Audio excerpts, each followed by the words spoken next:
С хорошим настроением, хороший праздник. Я вижу, что Магаз развивается, активно строится, красиво очень столица. И я хочу сказать, что я еще раз почувствовал единство наших народов, близость наших народов и то, что нас ждет хорошее будущее, несмотря на невзгоды, на то, что происходит. Если мы будем вместе, объединимся, все будет нормально. И я абсолютно в этом не сомневаюсь. Поэтому с хорошим настроением.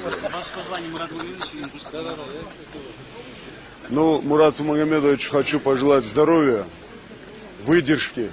И чтобы под его руководством он сумел, он это много делает для этого, но вместе с тем, чтобы он мог привести народ Ингушской республики высоко развитый экономически, культурный. И пусть Мурат Магомедович будет на первом месте среди республик Северного Кавказа. Мы ему желаем успехов, потому что республика молодая.